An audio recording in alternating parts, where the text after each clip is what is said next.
Hola amigos, ¿cómo están? Sean bienvenidos a este episodio de Liposucción Mental en donde vamos a estar sacando la basura para retener lo bueno. Y en este día vamos a continuar con el libro de Lucas en el capítulo 16, versículo 19, en la nueva traducción viviente que te dejo en la descripción para que puedas leer junto conmigo. Y recordarte que mañana es viernes y mañana hay episodio en vivo a las 7 de la mañana. Así que ahí te espero para que juntos estemos alabando al Señor y seguir siendo fortalecidos y continuando con esta liposucción mental, esta renovación de nuestra mente que Dios está haciendo. Vamos a comenzar. Dice, parábola del rico y Lázaro. Estábamos viendo ayer sobre el dinero, ¿verdad? Y hoy vamos a continuar con este tema. Dice, parábola del rico y Lázaro. 19. Jesús dijo, había un hombre rico que se vestía con gran esplendor en púrpura y lino de la más alta calidad y vivía rodeado de lujos, o sea, era un súper rico. Antes de continuar, este Lázaro no tiene nada que ver con el Lázaro que su amigo de Jesús que resucitó. Este es otro Lázaro. Dice, vivía rodeado de lujos. Tirado a la puerta de su casa había un hombre pobre llamado Lázaro, quien estaba cubierto de llagas, o sea, aparte estaba enfermo. Mientras Lázaro estaba tendido, deseando comer las sobras de la mesa del hombre rico, los perros venían y le lamían las llagas abiertas. Este hombre era un hombre tan rico que tenía banquetes, ¿no? O sea, tenía muchos lujos. Pero había este hombre afuera de su casa que jamás lo ayudó este hombre rico. Viendo su necesidad, viendo su enfermedad, viendo su desgracia, pongamos la palabra, nunca hizo nada para ayudarlo. 22. Con el tiempo, el hombre pobre murió y fue llevado por los ángeles para que se sentara junto a Abraham en el banquete celestial. El hombre rico también murió y fue enterrado y fue al lugar de los muertos. Allí, en medio del tormento, vio a Abraham a lo lejos con Lázaro junto a él. O sea, este hombre, al final de cuentas, sí, se fue en la Reina Valera dice al Hades. O sea, estaba sufriendo, estaba mal. Allí en medio del tormento vio a Abraham a lo lejos con Lázaro junto a él. El hombre rico gritó, Padre Abraham, ten piedad, envíame a Lázaro para que moje la punta de su dedo en agua y refresque mi lengua. Estoy en angustia en estas llamas. O sea, estaba en el infierno. Abraham le dijo, Hijo, recuerda que tuviste todo lo que quisiste durante tu vida y Lázaro no tuvo nada. Ahora él está aquí recibiendo consuelo y tú estás en angustia. Además, hay un gran abismo que nos separa. Ninguno de nosotros puede cruzar hasta allí y ninguno de ustedes puede cruzar hasta aquí. Y esto es importante entender qué es lo que estaba sucediendo. Este hombre rico y la historia que estaba contando el Señor Jesús, la parábola, no era para decir, bueno, pues como los ricos ya disfrutaron en esta tierra, pues entonces allá van a sufrir después, y los pobres que aquí sufrieron, allá se la van a pasar increíble y ya tienen que pasar como cosas bonitas. No, no es lo que estaba diciendo. Lo que estaba diciendo aquí el Señor Jesús era que este hombre, que era súper rico y que jamás movió nada y fue súper orgulloso y súper soberbio y nunca ayudó a nadie, tuvo esa actitud en su corazón que fue lo que lo llevó al infierno, ¿no? Lo que lo llevó a estar pasando después sufrimiento y tormento. Y que el pobre, bueno, en este caso este pobre hombre, pues probablemente puso su confianza en Dios, aunque era pobre y estaba enfermo y estaba muy mal, pero recibió consuelo a causa de que, por la misericordia de Dios, ¿no? Pero no, probablemente no tenía una actitud como el rico. Lo importante aquí es la actitud que había, no tanto que si era pobre o rico, pero sí la actitud que tuvo el rico de jamás ayudar a nadie, a decir, el dinero es mío y me importa un cacahuate lo que los demás hagan, o vivan, o si viven o mueren. Entonces, al final de cuentas, quería ya nada más que le refrescaran porque estaba sufriendo, pero Moisés, en este caso, perdón, Abraham le dijo no. 27. Entonces el hombre rico dijo, por favor, padre Abraham, al menos envíalo a casa de mi padre. Tengo 5 hermanos y quiero advertirles que no terminen en este lugar de tormento, que no continúen con esa misma actitud de adorar y amar a las riquezas en lugar de ver la necesidad de los demás y poder ayudar, ¿no? Hacer algo al respecto, como lo que hizo el Señor Jesús. Él teniendo toda su riqueza, se despojó de ella para venir aquí a la tierra y morir por nuestros pecados. Abraham le dijo, Moisés y los profetas ya les advirtieron. O sea, ¿tienen quien les advierta? Tienen. Tus hermanos pueden leer lo que ellos escribieron. El hombre rico respondió, no, padre Abraham, pero si se les envía a alguien de los muertos, ellos se arrepentirán de sus pecados y volverán a Dios. Pero Abraham le dijo, si no escuchan a Moisés y a los profetas, no se persuadirán por más que alguno se levantara de los muertos. Y aquí era algo muy importante porque recordemos que estaban algunos fariseos ahí que se burlaron de la enseñanza del Señor Jesús, hablando de no adorar las riquezas.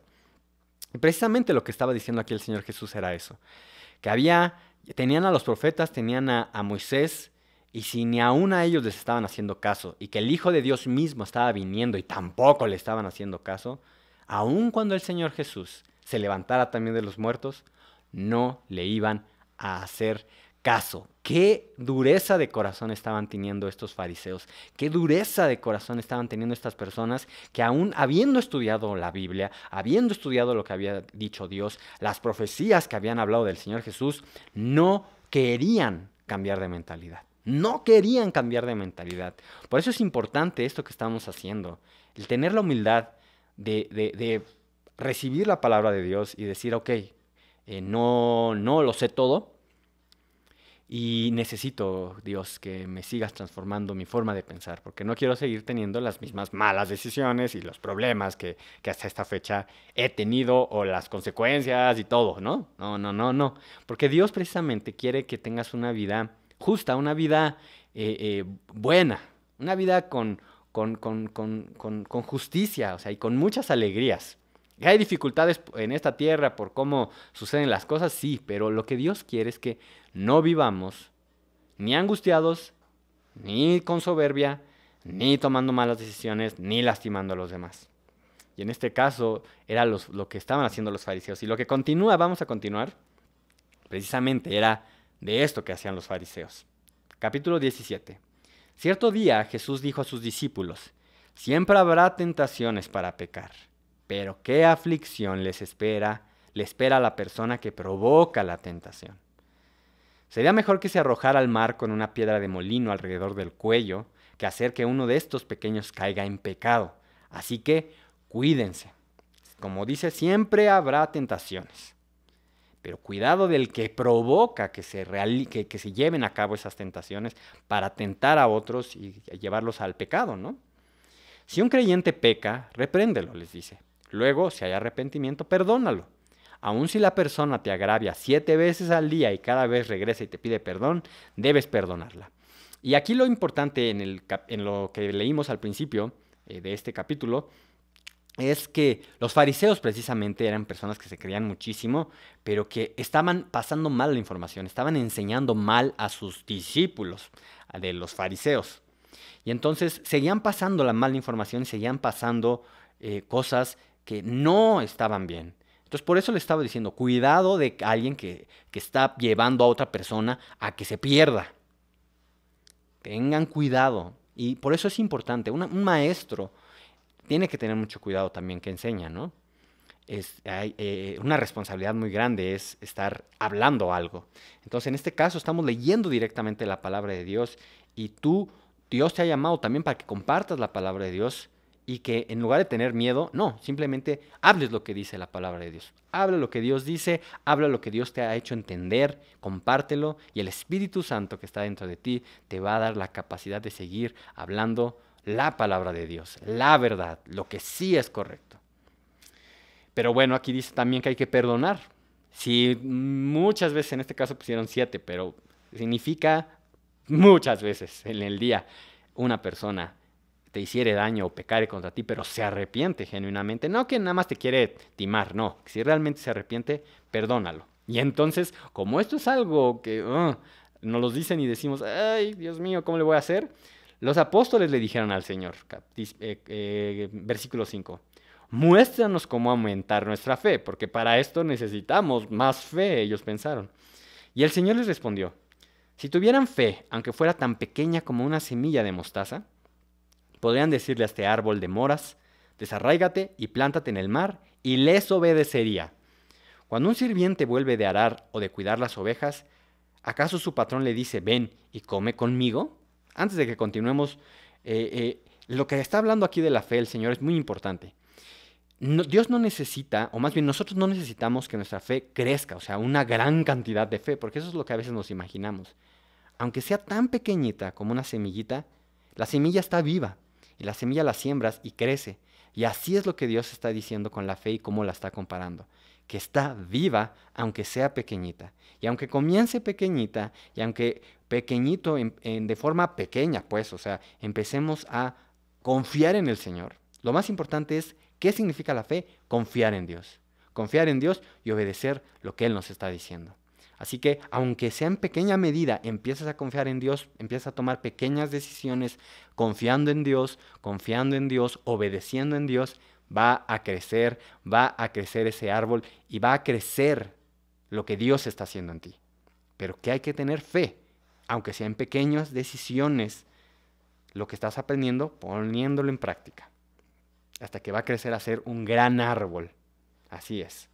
Un cambio total que Dios está haciendo, una renovación completa en tu vida y en tus relaciones, porque a Dios le importa también las relaciones que tenemos unos con otros.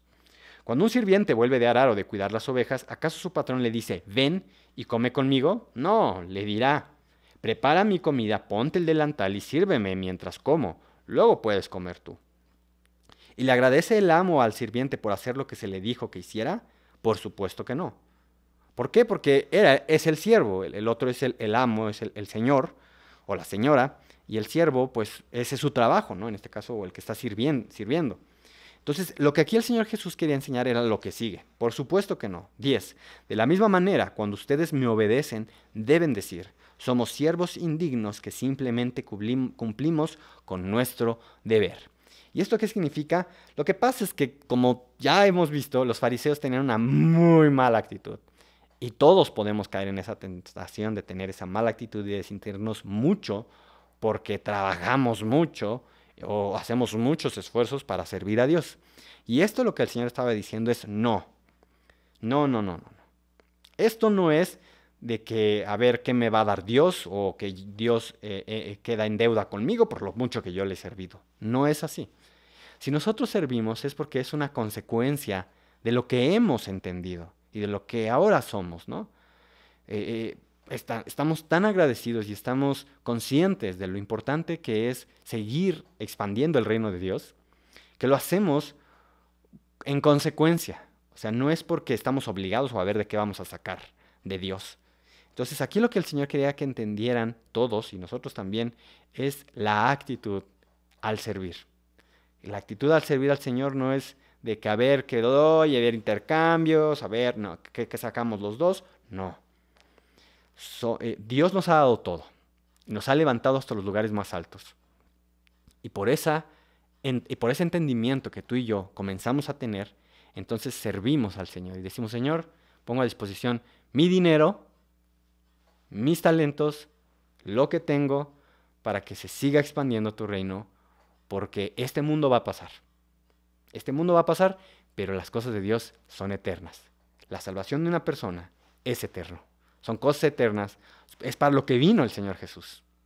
Así que en este día, con todo esto que has recibido, ponlo en práctica. No tengas miedo de que, yo tengo una fe pequeña. Así de pequeñita como una semilla de mostaza, está viva y está creciendo. Nos vemos mañana en el episodio en vivo a las 7 de la mañana. Adiós.